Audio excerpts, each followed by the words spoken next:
Okay, this podcast is for Unit 2. We're on learning target number 6, which is the integumentary system or the skin. And this is located in Chapter 4 of your textbook. First, let's begin by talking about some basic functions of the skin. So, our skin does so much for us. It protects us from many things. It protects us from mechanical damage, in other words, bumps and cuts. It protects us from chemical damage also, any kind of contact you have with an acid or a base. Thermal damage, so heat and cold.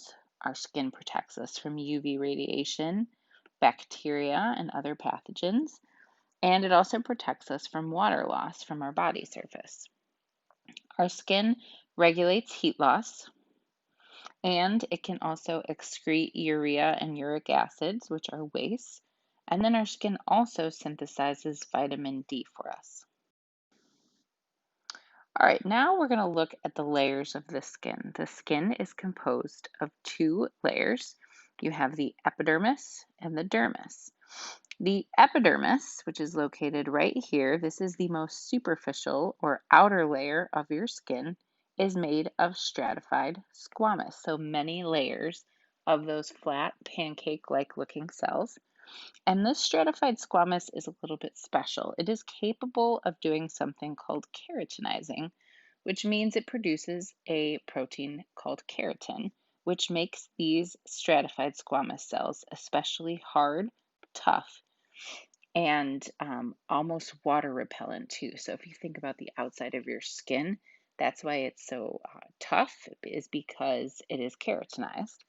And our epidermis is also avascular, which means that it has no blood vessels.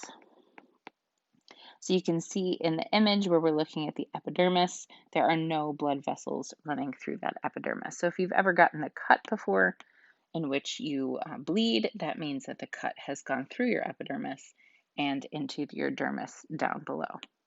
The second layer of skin is your dermis, which is the underlying layer, which you can see here in blue.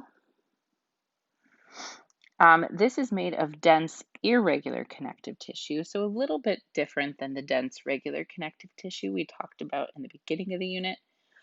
You can see this is where the appendages of skin are located, which we'll talk about a little bit later.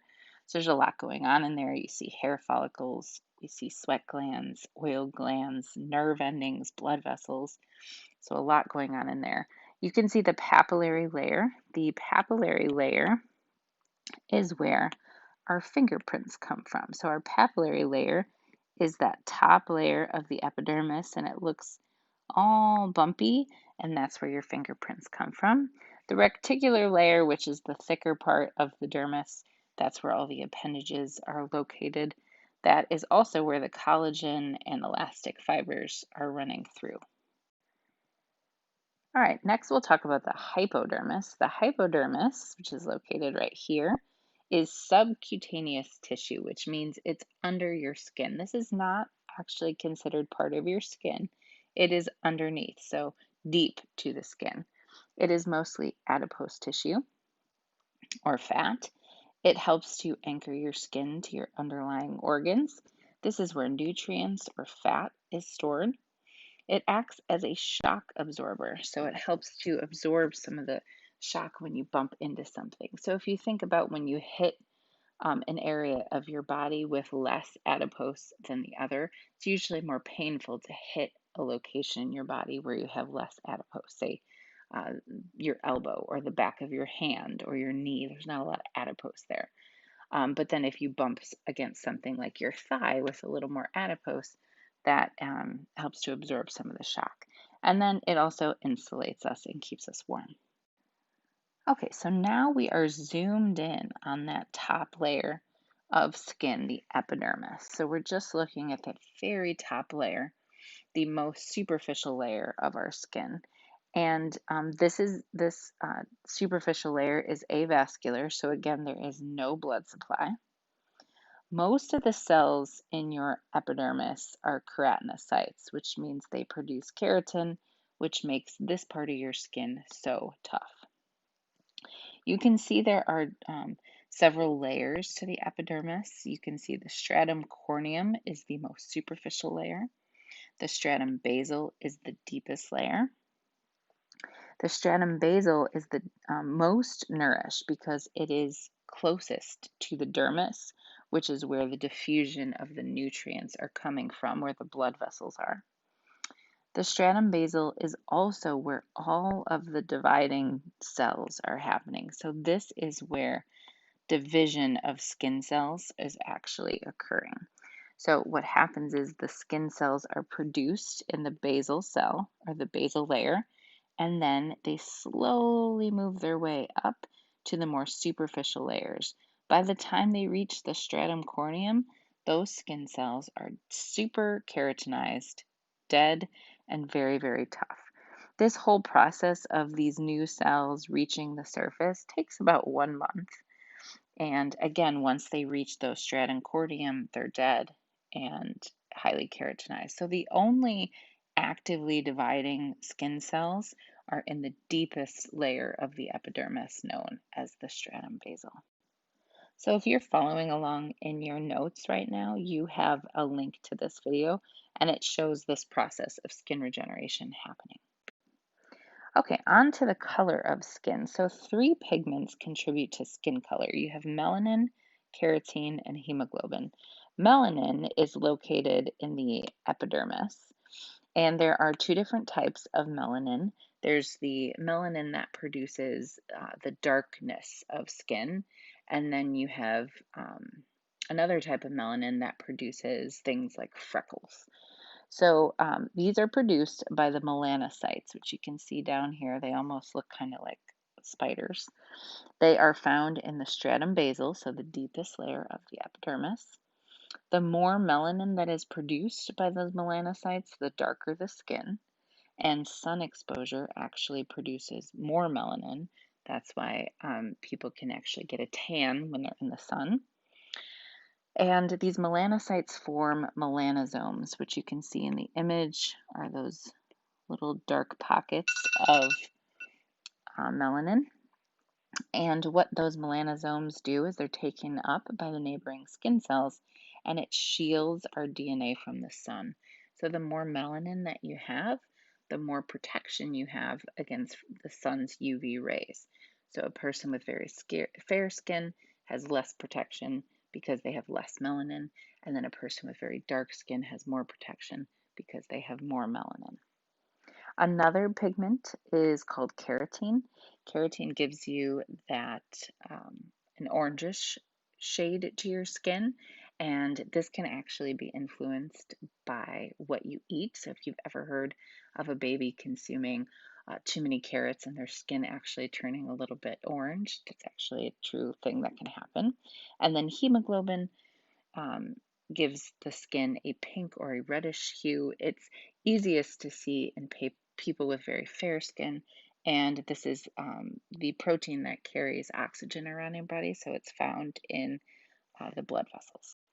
Okay, you also have linked to this video, The Science of Skin Color. While skin color in great detail is not on your test, this is a great video to watch because it's so interesting. It shows where all the different shades of skin color came from. These are some coloring of the skin issues that you could see on different people. So erythema is when there is a red color to the skin, kind of like you see in that image there, that can be caused by many different things. Pallor just simply means pale, so if somebody is losing the color of their skin. Jaundice is when you see a yellowish or sometimes even a bluish tint. I'm sure you've seen bruises before. That's when your skin has a blackish or bluish color to it in a certain spot because of a broken blood vessel. And then cyanosis is when the skin is blue. Usually occurs in fingertips or toes, and that's when there's a lack of oxygen in the blood. Again, if you're following along in Notability, now would be a great time for a review drawing. I recommend trying to draw the items that you see on this slide without looking back at your notes and then coming back to it to check and see how you did. All right, on this next slide, you have a crash course video on the integumentary system. This will introduce all the different appendages of the skin to you. So I highly recommend you pause this podcast now and click that link and watch the crash course. All right, next we're going to talk about the appendages to the skin. So you saw those located in the dermal layer of the skin. So first, we're going to look at the cutaneous glands. So cutaneous again means the skin. So these are glands that are located in the skin. These are all exocrine glands, which means they release their secretions via ducts or little tubules. They are formed in the stratum basal, which is the deepest layer of the epidermis, and then they are pushed deeper into the skin regions of the dermis. There are two types of cutaneous glands. We'll talk about sebaceous oil glands and then sweat glands. All right, first we'll talk about sebaceous oil glands. Your oil glands are located all over your body except the palms of your hands and the soles of your feet, which is good. You don't really want those to be oily. It would make for a very slippery situation. Your sebaceous glands secrete something called sebum, and it's an oily substance, and it also has some dead fragmented cells in it, and it empties right into the hair follicle. So if you see, the sebaceous glands are located right on one of your hair follicles. So it secretes this oily substance onto your hair follicle. It helps keep your skin soft and moist.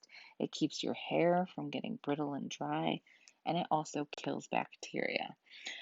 While it seems like it does all of these good things for us, you might also know your sebaceous oil glands because that's where pimples arise. Whiteheads are blocked sebaceous glands. All right, the next cutaneous glands are sweat glands. There are two types of sweat glands. First, we'll talk about both of them, the eccrine sweat glands and then the apocrine sweat glands.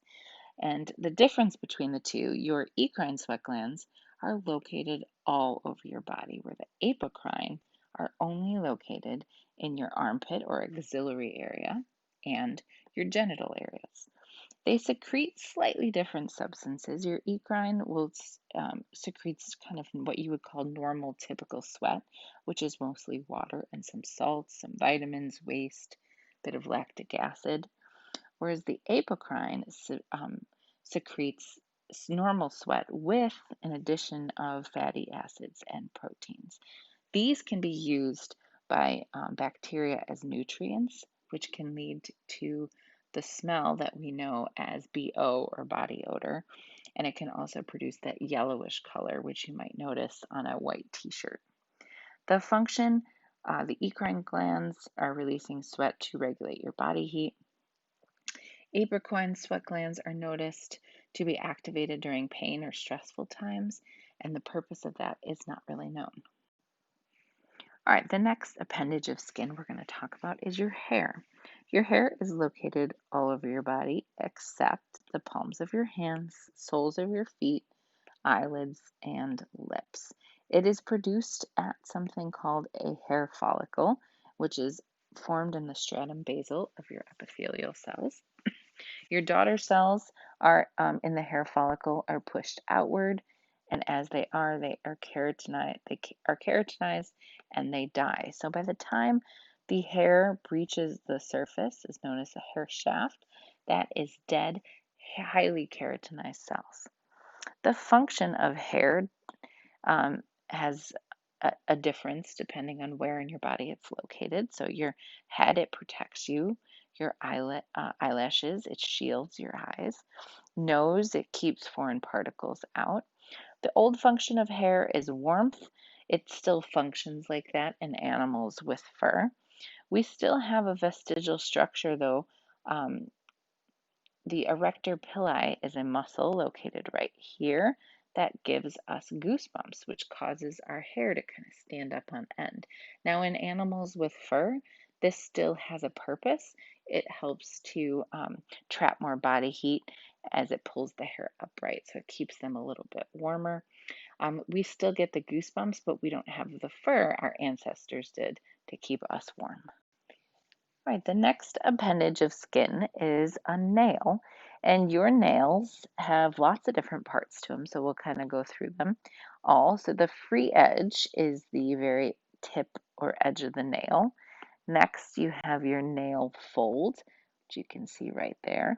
The nail fold is the flap of skin that kind of overlaps. Oftentimes, the edge of it is called the cuticle. Next, we have the nail bed. That is the stratum basal of the epidermis, so the deepest layer of the epidermis, which extends beneath the nail. So here's your nail bed, right underneath the surface of your nail. Next, you have the nail matrix, which is the thickened area that is actually producing the nail cells. So this is where the growth or the mitosis is happening. So right here, the nail matrix is producing cells. They're heavily keratinized and then they die. So your nails, just like your hair and the superficial layer of your skin, are highly keratinized dead cells. And then the lunule is right over the nail matrix. That is that white crescent-shaped structure. And the reason why it appears white is because right under it is that nail matrix, which does not have a super rich blood supply like the rest of the nail, so it appears white. On this slide, it would be a good idea to go copy and paste your sketch from a few slides back and put it here, and then add these appendages of skin onto your sketch. Thank you for watching this podcast on the integumentary system or the skin. Now would be a great time to go to Quizlet and practice the words you just learned.